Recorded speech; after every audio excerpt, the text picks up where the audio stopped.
Vatican City, Pope Francis has decreed that the death penalty is inadmissible under all circumstances and that the Catholic Church must work to abolish it, changing official church teaching to reflect his view that all life is sacred and there is no justification for state-sponsored executions. The Vatican said Francis had approved a change to the Catechism of the Catholic Church, the compilation of official Catholic teaching, to say that capital punishment constitutes an attack on the dignity of human beings. The Vatican said on Thursday that Pope Francis had changed the Catechism of the Catholic Church regarding the death penalty, saying it can never be sanctioned because it attacks the inherent dignity of all humans. Andrew Medicchini, the Associated Press. Previously, the Catechism said the Church didn't exclude recourse to capital punishment if this is the only possible way of effectively defending human lives against the unjust aggressor. Previous popes have upheld that position, while urging an end to the practice. The new teaching, contained in Catechism No. 2267, says the previous policy is outdated, that there are other ways to protect the common good, and that the Church should instead commit itself to working to end capital punishment. Recourse to the death penalty on the part of legitimate authority, following a fair trial, was long considered an appropriate response to the gravity of certain crimes and an acceptable, albeit extreme means of safeguarding the common good, the new text reads. Article continued. Belowitz said today, there is an increasing awareness that the dignity of the person is not lost even after the commission of very serious crimes. New systems of detention and sanctions have been developed that don't deprive the guilty of the possibility of redemption, it added. Consequently, the Church teaches, in the light of the Gospel, that the death penalty is inadmissible because it is an attack on the inviolability and dignity of the person, and she works with determination for its abolition worldwide, reads the new text, which was approved in May but only published Thursday. Francis has long railed against the death penalty, insisting it can never be justified, no matter how heinous the crime.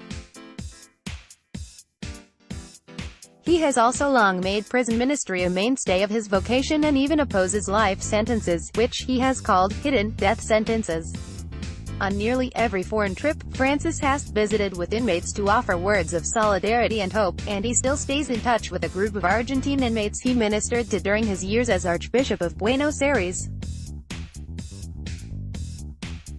The death penalty has been abolished in most of Europe and South America, but it is still in use in the United States and in several countries in Asia, Africa and the Middle East.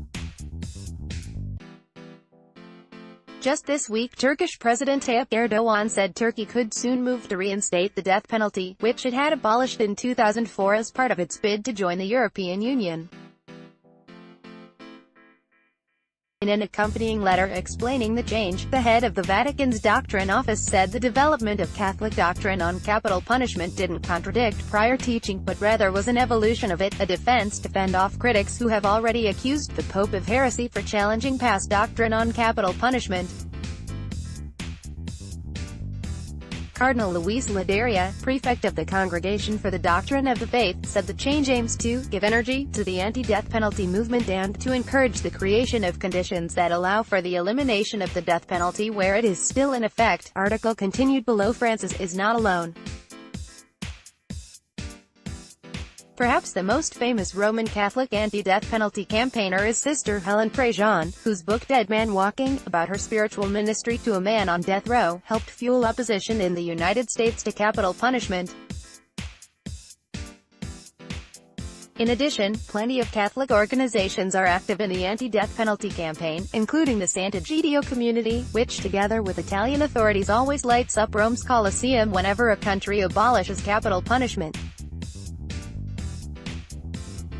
In a statement Thursday, Sant'Egidio said the change served as another push to the Church and Catholics based on the Gospel, to respect the sacredness of human life and to work at all levels and on every continent to abolish this inhuman practice. It was precisely Francis's citation of the Gospel, however, that sparked criticism from some on the Catholic right, who cited Scripture in arguing that Francis had no authority to change what previous popes taught. He is in open violation of the authority recognized to him. And no Catholic has any obligation of obedience to abuse of authority, tweeted the traditionalist blog Rory Cayley.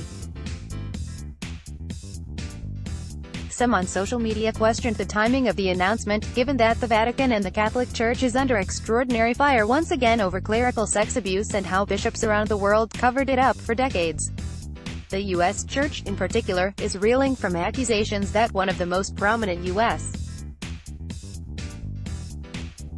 Cardinals, Theodore McCarrick, allegedly abused minors as well as adult seminarians. Coming in the midst of the sex abuse revelations, the timing is curious. And more fury is not what the Church needs at this moment, noted Raymond Arroyo, host of the Catholic broadcaster EWTN. Francis announced his intention to change Church teaching on capital punishment in October, when he marked the 25th anniversary of the publication of the Catechism itself. The Catechism, first promulgated by St. John Paul II, gives Catholics an easy, go-to guide for Church teaching on everything from the sacraments to sex.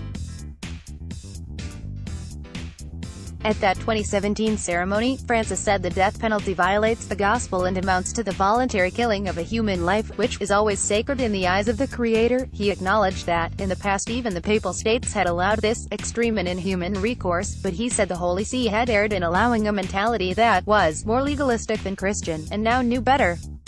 Amnesty International, which has long campaigned for a worldwide ban on the death penalty, welcomed the development as an important step forward. Already in the past, the Church had expressed its aversion to the death penalty, but with words that did not exclude ambiguities, said Riccardo Nori, Amnesty Italia spokesman.